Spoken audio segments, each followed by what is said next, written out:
De Guy de Maupassant, el cuento La señorita Cocotte.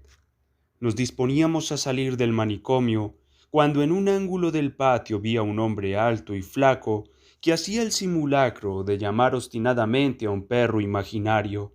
Gritaba con voz dulce y cariñosa: «Cocotte, mi pequeña Cocotte, ven aquí, Cocotte, ven aquí, preciosa», dándose palmadas en un muslo con la mano, como se hace para atraer a los animales.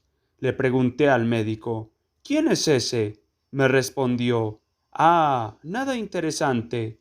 Es un cochero, que se llama Francois, el cual se volvió loco después de haber ahogado a su perro». Insistí: «Cuéntame su historia. Las cosas más simples e insignificantes son a veces las que más nos llegan al corazón». Y esta es la historia de ese hombre, historia que se supo por entero gracias a un mozo de caballerizas, compañero suyo.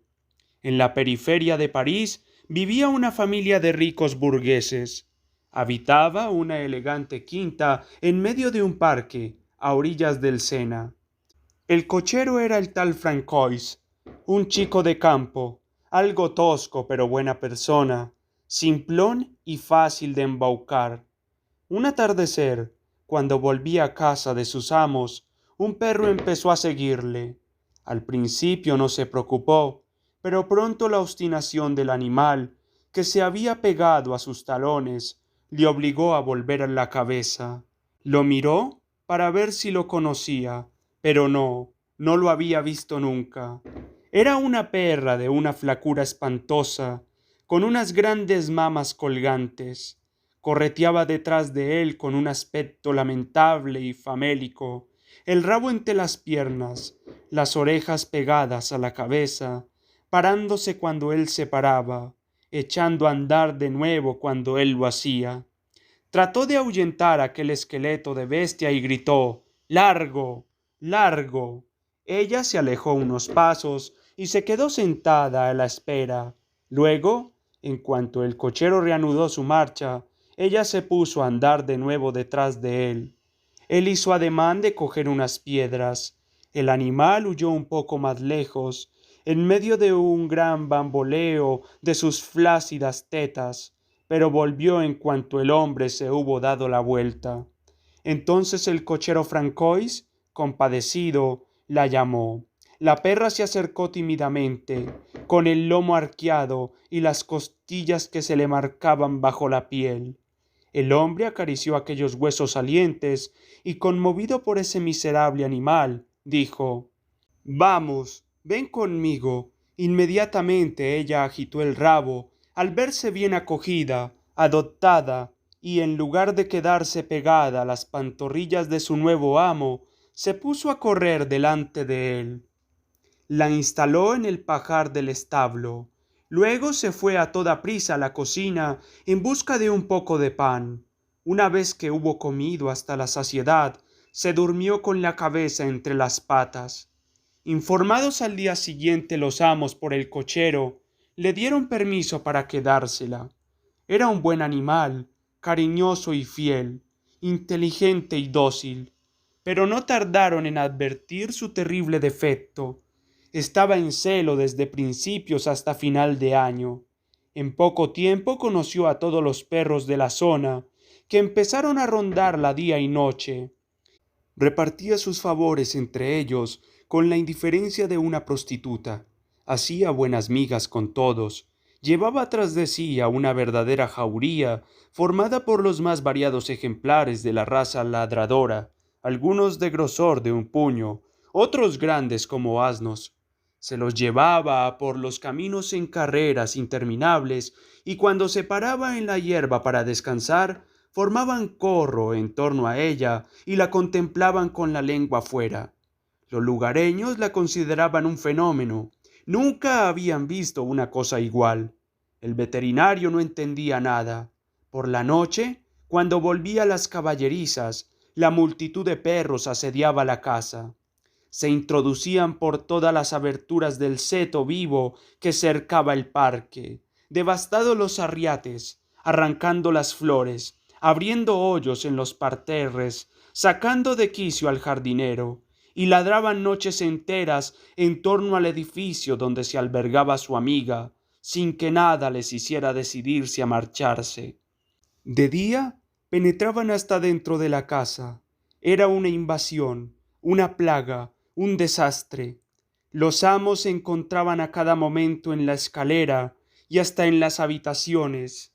Gosquecillos amarillos de cola empenachada, perros de caza, bulldogs, perros lobos sin dueño todos sucios, vagabundos sin casa ni techo, enormes terranovas que asustaban a los niños. Entonces se vio también en el lugar a perros desconocidos en 10 leguas a la redonda, llegados de no se sabe dónde, que vivían no se sabía cómo y que no tardaban en desaparecer.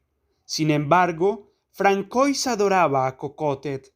Le había puesto el nombre de Cocote sin malicia, pues se tenía bien merecido su apelativo, y repetía sin cesar: «Este animal es una persona, solo le falta poder hablar». Le había hecho hacer un magnífico collar de cuero rojo con una plaquita de cobre que llevaba grabadas estas palabras: «Señorita Cocotet, propiedad del cochero Francois».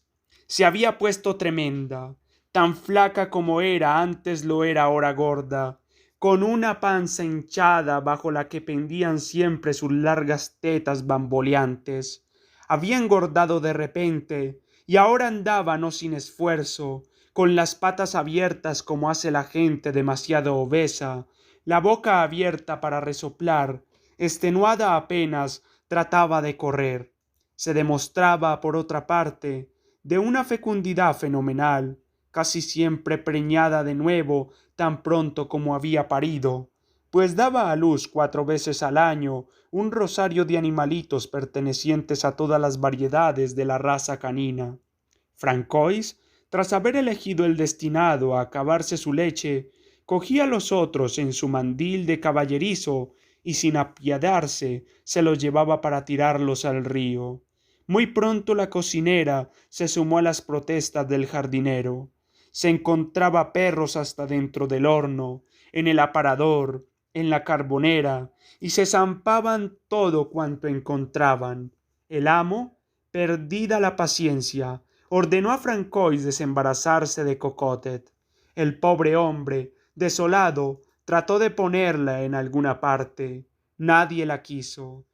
Entonces se mostró decidido a perderla y se la confió a un cochero que debía abandonarla en los campos del otro lado de París, pasado Joinville-le-Pont. Esa misma noche, Cocote estaba de vuelta. Había que tomar una decisión radical. Tras previo pago de 5 francos, fue entregada a un jefe de tren que se dirigía a Le Havre, que debía soltarla apenas llegar.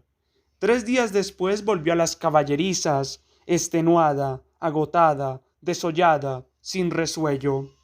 El amo, complacido, no insistió, pero no tardaron en regresar los perros en mayor número que antes y más tenaces que nunca, y una noche que daban una gran cena, voló un capón cebado por obra y gracia de un dogo ante las mismas narices de la cocinera, que no se atrevió a disputárselo. Esta vez el amo se enojó de verdad y tras haber hecho llamar a Francois, le dijo airado: «Si por la mañana no has tirado el agua a este animal, te pongo de patitas en la calle, ¿entendido?». El hombre se sintió aterrado y subió a su habitación para liar su hato, prefiriendo dejar el trabajo, pero luego pensó que no podría encontrar trabajo en ninguna otra parte en tanto llevara tras él a ese incómodo animal. Pensó que estaba en una buena casa, bien pagado, bien alimentado, y se dijo que un perro no valía el sacrificio. Procuró animarse pensando en sus propios intereses y acabó por decidir resueltamente que se desharía de Cocote en cuanto apuntara el día. Sin embargo, durmió mal. Al amanecer estaba ya en pie, y tras haber cogido una recia cuerda, fue a despertar a la perra. Ésta se levantó con lentitud, se sacudió, estiró los miembros y fue a hacerle fiestas a su amo. Entonces a él le faltó el valor y comenzó a abrazarla cariñosamente, acariciándole las largas orejas, besándola en el hocico, llamándola con todos los nombres cariñosos que conocía. Pero un reloj cercano dio las 6. No cabían más vacilaciones. Abrió la puerta. Vamos, dijo.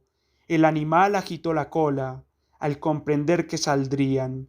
Llegaron a la orilla del río y él eligió un punto donde el agua parecía profunda. Entonces anudó un cabo de la cuerda al bonito collar de cuero y tras coger una gran piedra, la ató al otro extremo. Luego tomó a Cocote entre los brazos y la besó con efusión, como a una persona que se está a punto de dejar. La estrechaba contra su pecho, la acunaba, la llamaba mi bonita Cocotet, mi pequeña Cocotet, y ella le dejaba hacer, gruñendo de placer. 10 veces intentó tirarla, pero siempre le faltó el coraje. De improviso se decidió y con todas sus fuerzas la tiró lo más lejos que pudo.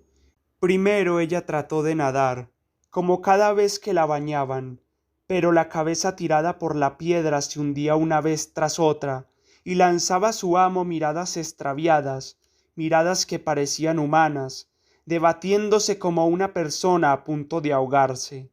Luego toda la parte delantera del cuerpo se sumergió, mientras las patas traseras se agitaban locamente fuera del agua. Por último, también ellas desaparecieron.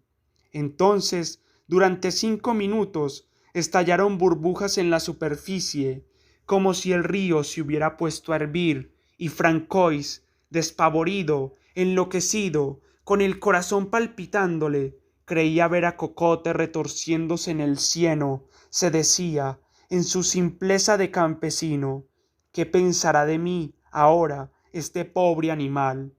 Por poco no perdió la cabeza. Estuvo enfermo durante un mes, y cada noche soñaba con su perra. Sentía que lamía sus manos, la oía ladrar. Fue preciso llamar al médico. Finalmente mejoró, y sus amos, hacia finales de junio, se lo llevaron a sus tierras de Biessar, cerca de Rouen. También allí estaba a orillas del Sena. Se puso a tomar baños. Iba cada mañana con el mozo de caballerizas, y ambos cruzaban el río a nado. Ahora bien, un buen día, mientras se divertían bromeando en el agua, Francois le gritó de repente a su compañero: «Mira lo que viene. Voy a darte a probar una costilla». Era una carroña enorme, hinchada, pelada, que venía hacia ellos, con las patas al aire siguiendo la corriente. Francois se acercó con unas brazadas y continuando con sus bromas dijo: «Cristo bendito, fresca no está, amigo, qué peste, pero flaca tampoco», y daba vueltas alrededor, manteniéndose a distancia de la enorme bestia en putrefacción. Luego, de repente, guardó silencio y la miró con singular atención. Se acercó acto seguido de nuevo como para tocarla.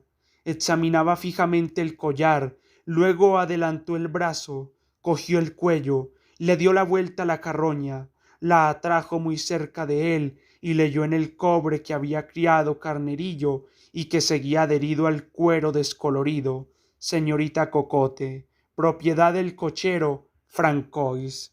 La perra muerta había reencontrado a su amo a 60 leguas de casa.